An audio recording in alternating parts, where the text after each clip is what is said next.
प्रभु जी basically Maharashtra से हैं और प्रभु जी इस्कॉन जो पार्टी मुंबई से जुड़े हुए हैं और प्रभु जी पिछले 2 सालों से पूरे हमारे भारतवर्ष में जितने भी जवाहर नवोदय जो विद्यालय हैं वहाँ पर कोचिंग करते हैं। पता है किसी को इनके बारे में?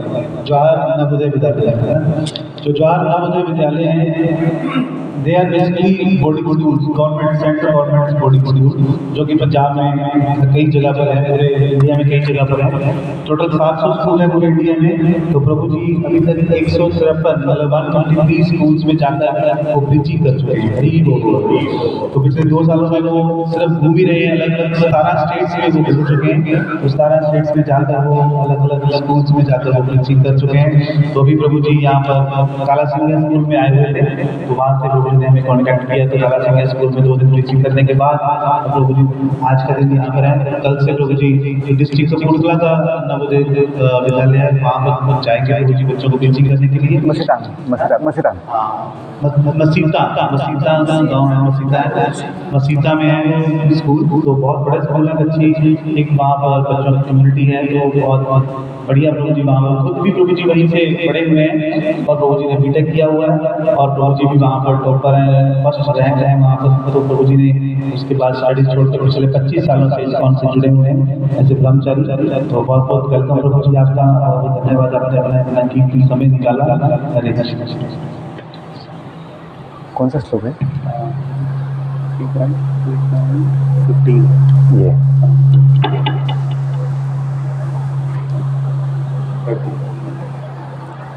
कब तक है समय? अभी देखिए 20-25 मिनट है। भजन आते भजन टाइम में। हाँ टाइम चलेगा।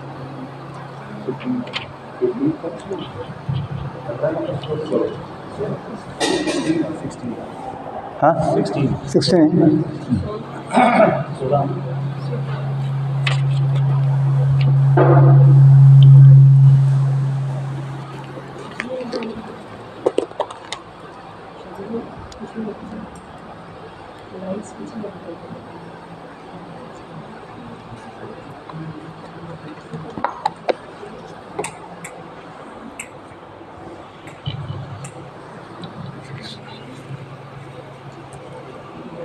ओम नमो भगवते वासुदेवाय।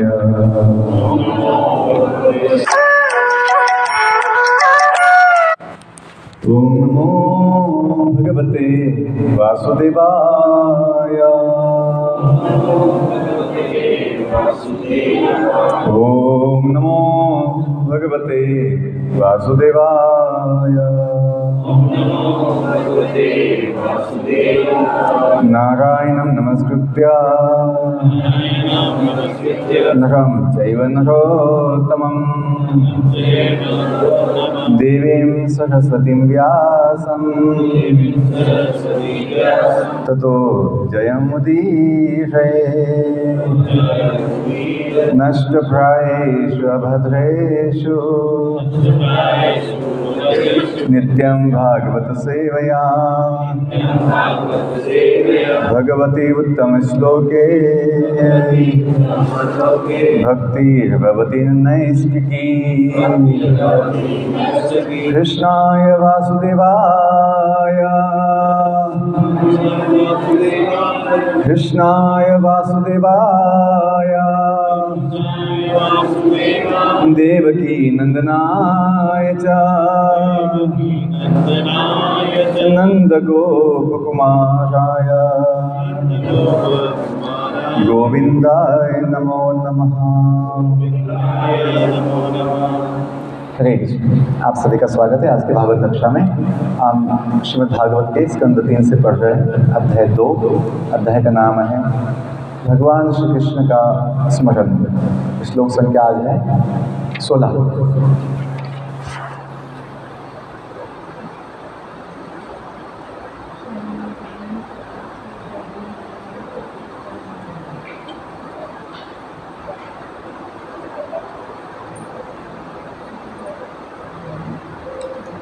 मां ख्यदयति यतत् अजस्य जन्म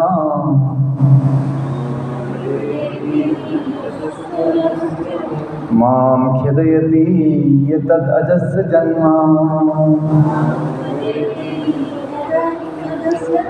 विडम्बनं यद् वसुदेवकेः विडम्बनं यद् वसुदेवकेः ब्रजे च वासो अरिभयादीव स्वयं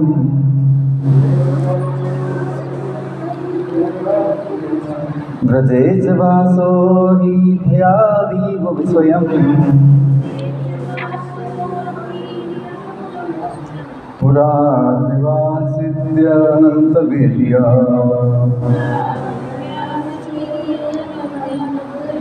पुरा देवास सिद्धत अनंतवीर्यम्।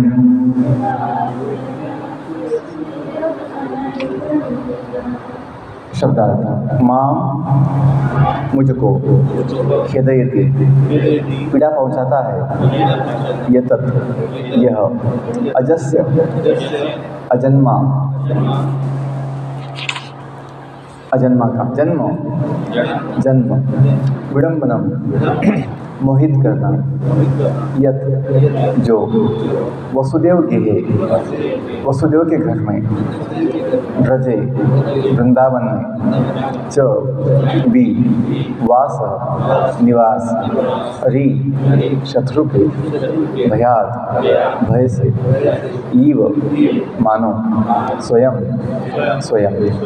पुरात मथुरापुरी से विवासित भाग गया यथ जो है अनंत वीर्य असीम बलशाली। इसको बंद कर सकते थोड़ा आवाज़ जो है वो पंखा बंद कर, क्योंकि थोड़ी शांति चाहिए सुबह सुबह, नहीं तो आवाज़ भंगेंगे। अनुवाद तात्पर्य श्रील प्रभुपाद की जय। अब ये कौन बोल रहे हैं इसमें, ये श्लोक कौन बोल रहे हैं यहाँ पे जो चल रहा है? उद्धव और जो मैत्रेय मुनि है ये विदुर हाँ विदुर जी मिलते हैं तो उद्धव जो है बोल रहे हैं, ओके वही चल रहा है। उद्धव जी याद कर रहे हैं कृष्ण भगवान। यस, जब मैं भगवान श्री कृष्ण के बारे में सोचता हूँ कि वे अजन्मा होते हुए किस तरह वसुदेव जी के बंदी गृह में उत्पन्न हुए थे, किस तरह अपने पिता के संरक्षण से ब्रज चले गए और वहाँ शत्रु भय से प्रच्छन्न रहते रहे, तथा किस तरह असीम बलशाली होते हुए भी वे भयवश मथुरा से भाग गए। ये सारी भ्रमित करने वाली घटनाएं मुझे पीड़ा पहुंचाती, क्योंकि भगवान श्री कृष्ण आदि पुरुष है जिनसे सारी वस्तुएं और सारे जीव उद्भूत हुए हैं। जैसे कि गीता में कहा गया अहम सर्वस्य प्रभव 10वें अध्याय में 8वां श्लोक, या वेदांत सूत्र जो है 1.1.2 जन्मादि अस्ति यतः। अतएव उनके तुल्य या उनसे बढ़कर कोई वस्तु नहीं हो सकती। भगवान परम पूर्ण है, और जब भी वे पुत्र प्रतिद्वंद्वी या शत्रुवत अपने दिव्य लीला करते हैं तो वे अपनी भूमिका इतनी पूर्णता से निभाते हैं कि उद्धव जैसे शुद्ध भक्त भी मोहग्रस्त हो जाते हैं। उदाहरणार्थ उद्धव यह भली भांति जानते थे कि श्री कृष्ण नित्य विद्यमान रहते हैं और वे सदा के लिए कभी न तो मर सकते हैं न विलुप्त हो सकते हैं, फिर भी वे श्री कृष्ण के लिए शोक कर रहे थे। ये सारी घटनाएं उनके परम यश को पूर्णता प्रदान करने के लिए मानो पूर्ण व्यवस्थाएं हैं। यह सब आनंद के निमित्त है। जब पिता अपने नन्हे बेटे के साथ खेलता है और वह जमीन पर लेट जाता है मानो बेटे द्वारा पराजित हो गया हो, तो यह केवल उस नन्हे बेटे को आनंद प्रदान करने के लिए है और कुछ नहीं। और कुछ नहीं। क्योंकि भगवान सर्वशक्तिमान है, अतएव वे जन्म अजन्म, शक्ति तथा पराजय, भय तथा अभय जैसे विलोमों को समंजित कर सकते हैं। एक शुद्ध भक्त भली भांति जानता है कि भगवान के लिए विरोधाभासों को समंजित करना कैसे संभव है, किंतु वह उन अभक्तों के लिए शोक करता है जो भगवान के परम यशों को न जानते हुए उन्हें इसलिए काल्पनिक सोचते हैं क्योंकि शास्त्रों में उपरी तौर से अनेक विरोधी कथन पाए जाते हैं। वस्तुतः कुछ भी विरोध मूलक नहीं है। जब हम भगवान को भगवान के रूप में समझ लेते हैं और अपूर्णताओं से युक्त अपने समान उन्हें नहीं मानते तो सब कुछ संभव हो जाता है।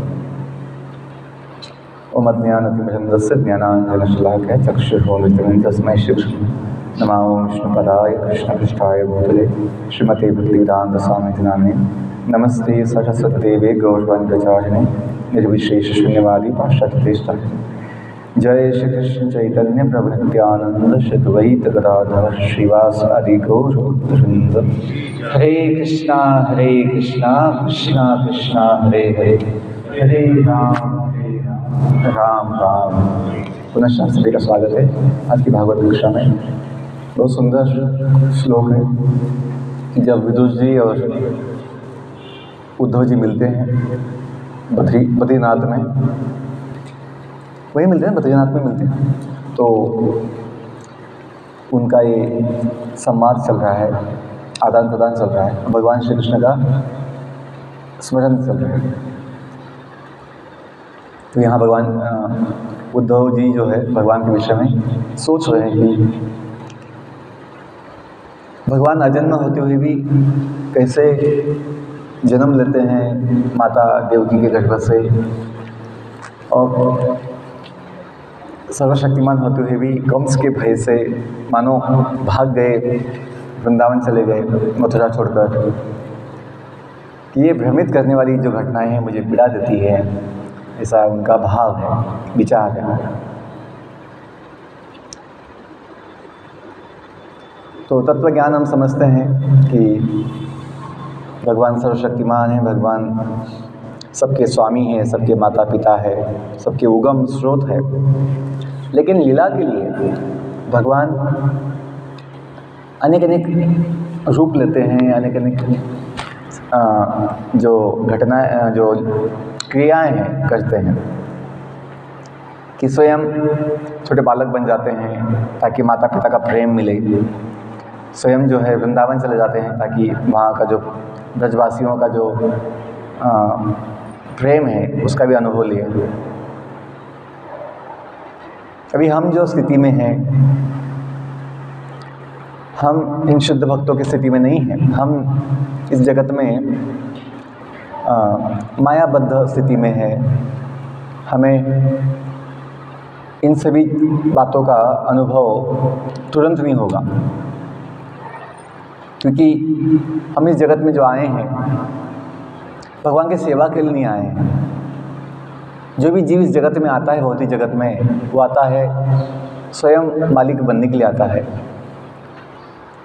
हम देखते हैं इस जगत में लोग तो इतना बोल देते हैं कि भगवान ऐसा कुछ है ही नहीं, केवल एक कल्पना है, इतना स्पष्ट बोल देते हैं लोग। इसका मतलब क्या है कि वो स्वयं भगवान की जगह लेना चाहते हैं। ये सिद्ध होता है, क्योंकि यदि वो नहीं है तो फिर मैं हूँ, ऐसा उनका मन में विचार है कि दुनिया में जो कुछ है ये मेरे लिए है और ये मैं चलाऊँगा मेरे हिसाब से, ऐसा उसका विचार है। लोग वही कर रहे हैं, जो जगह दिख गई, जो उनको मिल गया, अपना अधिकार, अपना हक दिखाना चाहते हैं। कुत्ता भी जो है अपनी गली में मालिक बन के घूमता है, दूसरा कोई यहाँ है वहाँ पे तो भूखता है, यहाँ क्यों आए हो। तो ये जो भाव है सभी जीवों में, जैसे भगवान गीता में कहते हैं कि जीव जो अजन्मा है, जीव भी अजन्मा है, हम भी अजन्मा है भगवान जैसे। हम भी द्वंद्व अतीत है, माया जन्म मृत्यु से परे हैं। हम भी शुद्ध सच्चिदानंद जीव है, भय से मुक्त है। लेकिन अभी हम भी क्या अनुभव ले रहे हैं कि हम भी जन्म लिए हैं, हम भी चिंता और भय में युक्त है, हमें भी दुखों से ना, हम भी दुखों से पीड़ित हैं। जबकि आज आत्मा क्या है? आनंदमय है। आनंदमय अभ्यासात जो कहा गया है वेदांत सूत्रों में कि जीव आनंदमय है स्वभाव से ही, लेकिन हम उसका उल्टा अनुभव ले रहे हैं कि हमें दुख ही दुख लगते हैं, चिंता ही लगती है। तो ऐसा क्यों है? क्योंकि हमने गलती किया है। हमने क्या गलती किया है? तो भगवान गीता में कहते हैं कि जो जीव भगवान के धाम में नित्य आनंद ले रहा था, वो जगत में पतित कैसे हो गया? बहुत सब भक्तों को भी नए नए जब भक्ति में आते हैं ये सवाल आता है। जब भगवान गीता में कहते हैं कि न तद्भासयते सुजो न शशांक न पावकः यद गत्वा न निवर्तन्ते तद धाम परमं मम। 15वें अध्याय में आता है 17 श्लोक कि वो धाम जाने के बाद कोई जीव वापस नहीं आता। तो यदि हम भगवान के धाम में ही थे पहले, तो यहाँ पे क्यों आए? ये सवाल आता है। तो आप भगवान बोल रहे हैं अभी कि जो वापस जाएगा नीचे नहीं आएगा, वापस नहीं आएगा जन्म। हम तो वहीं पे थे, तो क्यों नीचे आ गए? तो ये हमेशा बहुत भक्तों को संशय रहता है। तो इसका जवाब में भगवान बोलते हैं, गीता में आता है 7वें अध्याय में आता है 27वां श्लोक गीता के, कि जीव का पतन कैसे हुआ। इच्छा द्वेष समुत्थेन द्वंद्व मोहेन भारत स्वभूतानि सम्मोहम सर्गे यान्ति परन्तपः। कि जीव ने इच्छा किया, मालिक बनने का इच्छा की, गलत इच्छा की, तो क्या हो गया? द्वेष आ गया भगवान के प्रति। वही क्यों मालिक, मैं क्यों नहीं? इच्छा द्वेष समुत्थेन, तो दोनों के संयोग से, इच्छा द्वेष के दोनों के संयोग से जीव का पतन होता है। कैसे होता है पतन? द्वंद्व मोहेन भारत। जीव का पतन मतलब जन्म किससे होता है? फिर उसका द्वंद्व और मोह में होता है। जो जीव द्वंद्व से मुक्त है, जो जीव द्वंद्व से मुक्त है, द्वंद्व से परे हैं, अतीत है, द्वंद्वातीत, वो जीव जन्म मृत्यु के द्वंद्व में फंस गया है। दुनिया के मान अपमान, यश अपयश, सुख दुख में फंस गया है। इच्छा द्वेष समुत्थेन, दोनों के संयोग से इच्छा और द्वेष। जिसमें भी मालिक बनने की इच्छा आती है, तो फिर जो मूल स्वामी है, सबके मूल जो मालिक है, उसके प्रति द्वेष आ जाता है कि वही क्यों मालिक, मैं क्यों नहीं?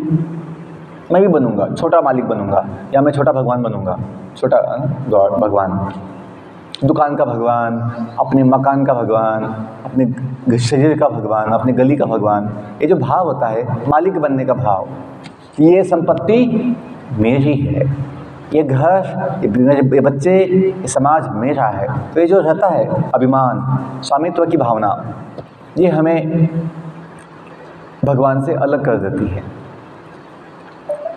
और जीव जो भगवान के धाम में था, वो फिर भगवान के धाम में रहने के लायक नहीं रहता है, जब उसमें स्वयं मालिक बनने की इच्छा है और स्वामित्व की भावना है और भगवान के प्रति द्वेष होता है। ऐसा बोलते हैं इंग्लिश में एनवी, द्वेष। तो एनवी बोलते, एनवी, नो वैकेंसी। तो जो इसमें भी एनवी आती है, द्वेष आता है भगवान के प्रति, तो उसके लिए वैकेंसी नहीं रहती भगवान के धाम में, उसे नीचे आना पड़ता है जगत में, कि वो अपराधी बन जाता है। हम सभी अपराधी हैं जिन्होंने भगवान की सेवा छोड़कर स्वयं मालिक बनना चाहा। आप बोलेंगे यदि भगवान के धाम में थे, ऐसे कैसे हुआ? ऐसे कैसे हो सकता है? हो सकता है क्योंकि भगवान जीव को स्वतंत्रता देते हैं। जीव को स्वतंत्रता देते हैं कि चुनाव कर सकते हैं, हम जो भी चाहिए इच्छा कर सकते हैं। जैसे हम पाते हैं भगवान की लीला में, रामायण में ये हुआ है। कभी जिसको संशय होगा यदि भगवान के धाम में होते हुए, भगवान के साथ होते हुए ऐसी कैसी इच्छा आ सकती है? आ सकती है। हाँ, और एक बार फिर यहाँ आने के बाद, वापस जाने के बाद, मुक्त होने के बाद माया से वापस क्यों नहीं आएगा? तो भगवान का जो वचन है नहीं आएगा। क्यों? क्योंकि उसको जब अनुभव आया है दूध का जला छाछ भी फूक फूक के पीता है। जब अनुभव आ जाएगा एक बार कि मैं जो इच्छा किया कितना उसका दुख पाया, परिणाम क्या हुआ, तो वो वापस जाने के बाद वो कभी गलती नहीं करेगा। ये भगवान का वचन है, तो हमें उसको विश्वास के साथ समझना चाहिए, स्वीकार करना चाहिए। तो मैं बस 5 मिनट बोलता हूँ कि रामायण में हम देखते हैं माता सीता देवी जो है वनवास में स्वयं अपनी इच्छा से जाती है, जबकि भगवान उनको बोलते हैं कि देवी ये वनवास की जो आज्ञा है ये केवल मेरे लिए है, आप अयोध्या में रहो और कौशल्या माता का सेवा करो, यहाँ का सुख लो। तो देवी बोलती है, सीता देवी बोलती है, माँ कि आपके बिना ये अयोध्या जो है नरक के समान है, मुझे आपके बिना रहना असंभव है, मैं आपके साथ ही आऊँ। तो बिना कोई है ना चप्पल के है ना, बिना कोई खड़ाव के जो माता देवी सीता देवी है वनवास में जाती है, और वनवास के सारे कष्ट जो है बड़े सुख से सहती है या भगवान के साथ आनंद लेती है।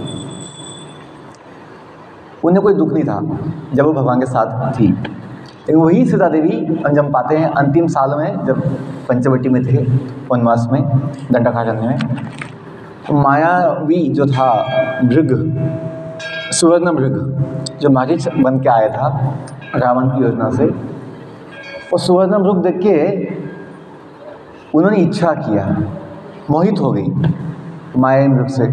और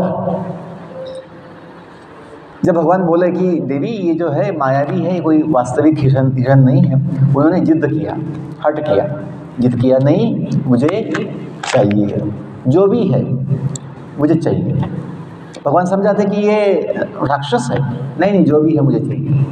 तो जब देवी जिद करती है तो भगवान का कोई इलाज नहीं रहता है, उनको जाना ही पड़ता है। वैसे ही जब हम भगवान के धाम में थे भगवान के साथ, कहीं ना कहीं हम ऐसे माया की प्रभाव से, क्योंकि माया का प्रभाव, जीव जो है तटस्थ शक्ति है, हम जो जीव है तटस्थ शक्ति है, जो कभी भगवान की सेवा में कभी माया की सेवा में हो सकता है, क्योंकि वो तट पे है। उसके बाद दोनों चीज़ें दिखती है, ये बाजू माया है, ये बाजू कृष्ण है।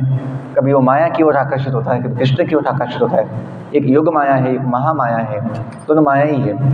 तो जब वो महामाया के प्रभाव में आता है तो मोहित हो जाता है और फिर गलत इच्छा करता है, और वही हुआ। ये लीला है हमें सिखाने के लिए, दिखाने के लिए कि यदि माता देवी जो है सीता देवी, माँ सीता देवी जो है, यदि वो भी लक्ष्मी होते हुए भी यदि मोहित हो सकती है, तो हम तो एक सामान्य जीव है, हम भी ऐसे ही मोहित हो चुके हैं। और क्या उसका प्रमाण है?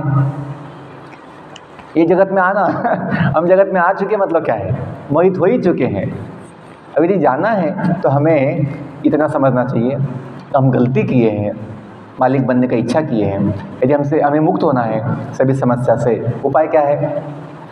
सेवा की भावना यदि अपना ले कि हम सेवक है, जीवे जो स्वरूप होए कृष्ण नित्यास, इतना हम समझ जाए, उसको मान ले हम सेवक है, तो इस जगत में होते हुए भी हम माया से मुक्त होकर भगवान के चरणों में आश्रय पा सकते हैं। बहुत धन्यवाद।